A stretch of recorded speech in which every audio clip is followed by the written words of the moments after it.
Dubai. Sadly, this is my penultimate day in this wonderful city. It's been incredible, but way too short. I've only been here 10 days. Just once again, scratching the surface of the amazing car scene and culture that is going on in Dubai. And right now, it's approaching their winter, which makes it sort of averaging like 28 degrees, which by European standards is amazing. By Dubai standards is cold, which means the track day scene starts and the road trip things happen. Everyone brings their cars out. Anyway, just so happens that I casually find myself in a Ferrari F12 Superfast, which has been lent to me by Indian supercar superstar Ranjit Sundaramurthy.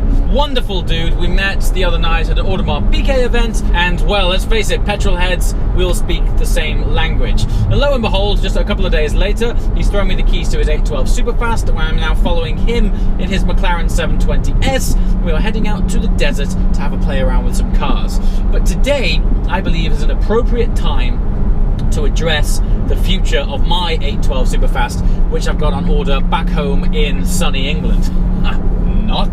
That's to one side. What's the point in me having an F12 Superfast now? When I ordered the Superfast, it was ultimately because I had an amazing time with the ownership of the Ferrari F12, and never did I believe that I would be in ownership of an F12 TDF. That honestly and truly was never on the cards. It was never part of the plan. And so along came an F12 Superfast order, which I was delighted to be able to get hold of. And then came the F12 TDF, which has recalibrated my appreciation for naturally aspirated V12s. It is the most phenomenal drivetrain. The relationship, as I bang on about, between the engine and the gearbox in the F12 TDF is unbelievable. And it's actually, having spent some time in this car now, it's reaffirmed just how special that car is. It's so hardcore. In comparison, and I've had a lot of you guys say, let's see an F12 versus TDF comparison. Now, right now in the UK, I can't put my hands on both of those cars at the same time, but the memory of driving my own TDF is pretty fresh. And let me tell you something, while once again, the relationship between the engine and gearbox in this is outstanding. I mean, just listen to how fast this downshift. It does so with 20% of the drama of the TDF. Once again, I just don't know what they did with the TDF. I think it's majoritively because they've stripped out most of the sound deadening, fitted XX components parts to the engine, and have just made everything that you interact with just that much more sharper and precise. And I think the word actually is aggressive. The anger at which the TDF executes everything is incredible.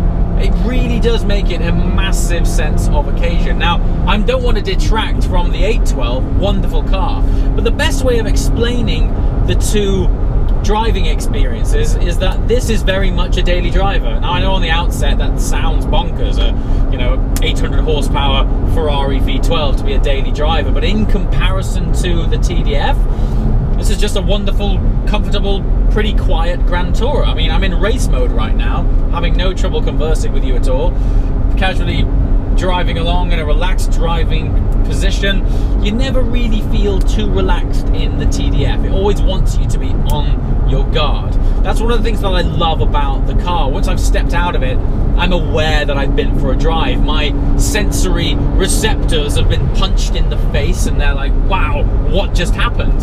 Whereas with this, you could go about your day. You know, you could go and do your shopping, go on a long road trip. And not that you couldn't do those things in the TDF, it's just that the way that it feels when you're doing it, it's just much more of a occasional car. You get it out when you want to stimulate your face somewhat.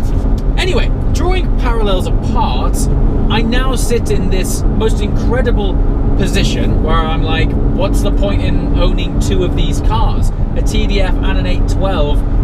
Fundamentally the same thing, but the TDF for me kind of blows the F12 experience out of the water. So what's the point in me owning both of them? Now, I do still have that car on order, but I'm feeling now that, I don't know. I just don't know if it's the right move. When I look at the most enjoyable ownership experiences that I get from cars, it's the stripped out, hardcore, pure, raw drivers versions of themselves. So TDF, stripped out version of the F12. No doubt one day they're gonna end up doing a GTO version or a TDF version or whatever version you want to call it of the 812 Superfast. The concept of that kind of blows my mind because, as I mentioned, 800 horsepower through the rear wheels alone. The last thing you think about when you get in this car is it needs more power. That's not what you think at all. Interestingly, despite the fact that this thing is so ballistically quick, it doesn't feel as quick as the TDF. The chances are it's probably a bit faster, but it doesn't feel like that because it doesn't deliver the energy. It doesn't give you that same resonance from all of the components. So let's see how I feel after the day in this car, chasing a 720S through the desert. Let's see how we feel. As always, I want to get your guys' comments below.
So this is the man himself, Ranjit. I'm going to put a link below to Ranjit's Instagram account because that's more your thing, right? Like you're pretty big on Instagram. Pretty much on Instagram, yeah. So Ranjit's story, if I may, you decided to move here from India.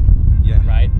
Supercar scene's amazing. The supercar scene is incredible. Yeah, unbelievable, I mean, end of the day, you get to enjoy these cars the way they're built for, I mean, in India, the traffic, the noise, the pollution, I mean, there's just nowhere to enjoy these cars. Here, everyone's into it. Everyone's enjoying these cars the way they're meant to be enjoyed.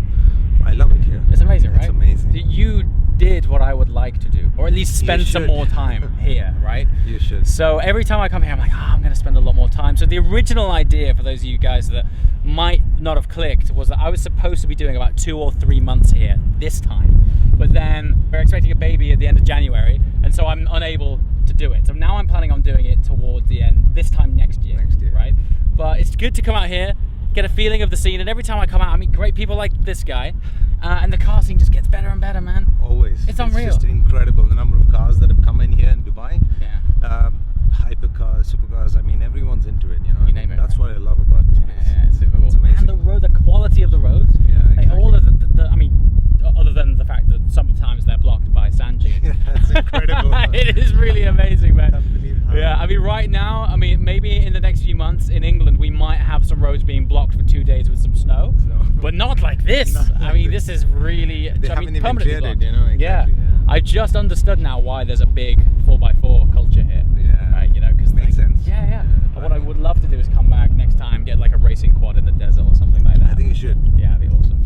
Anyway, the idea today is I'm honoured that Ranjit has given me the keys to his new, how long ago have you had it? 6 months, yeah.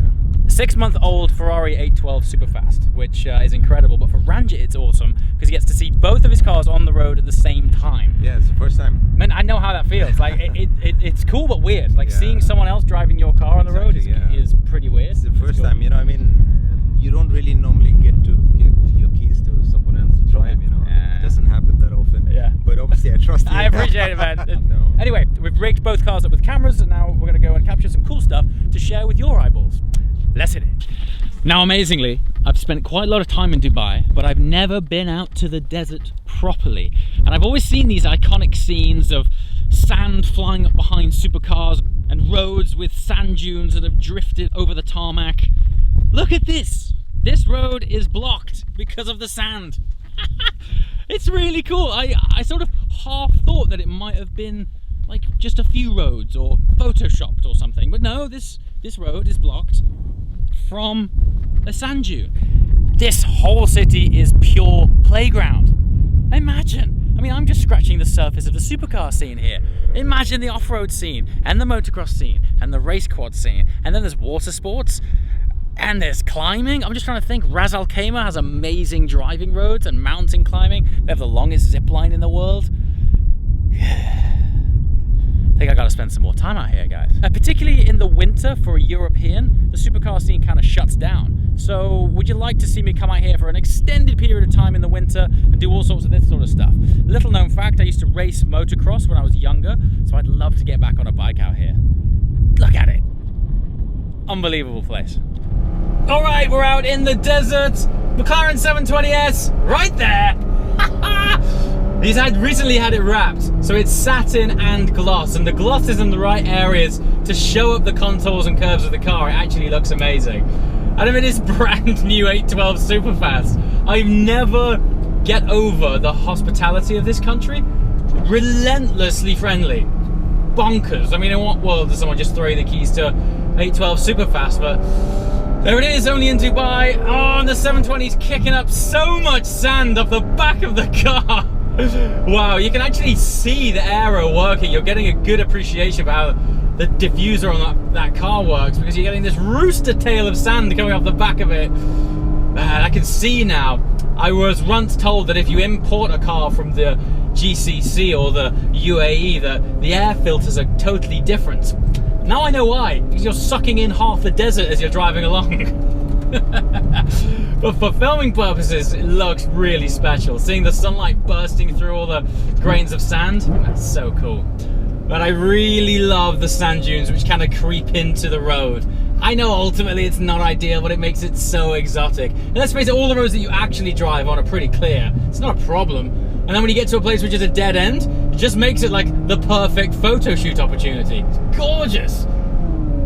I tell you what though, of all the places I've been that PPF is important, this place is really next level for it, because the sand, you can hear it. You can hear it hitting the front of the car. There he goes. Playing around like this, it's like some Need for Speed stuff. Wow, and the sunset, look at that sunset. Wow. The colors are phenomenal, eh?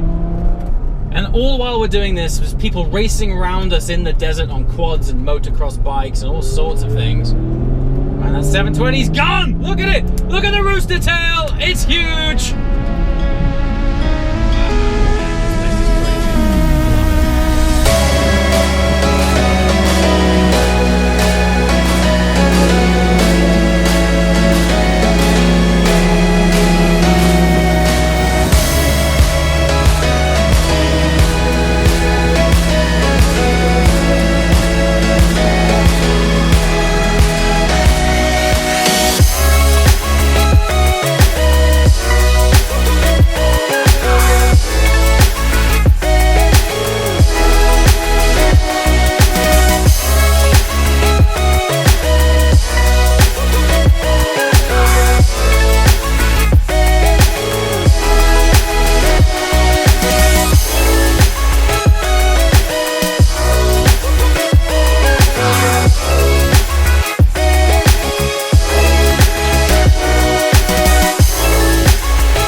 Pretty good day of driving over. We managed to drive into the sunset, literally. It was pretty incredible. We used a disproportionate amount of cameras today, most of which were owned by Ranjit. So we're coming back to my apartment to A, share the view with Ranjit, and B, decant some footage. And she'll share it once again with you guys, and then we'll call it a day.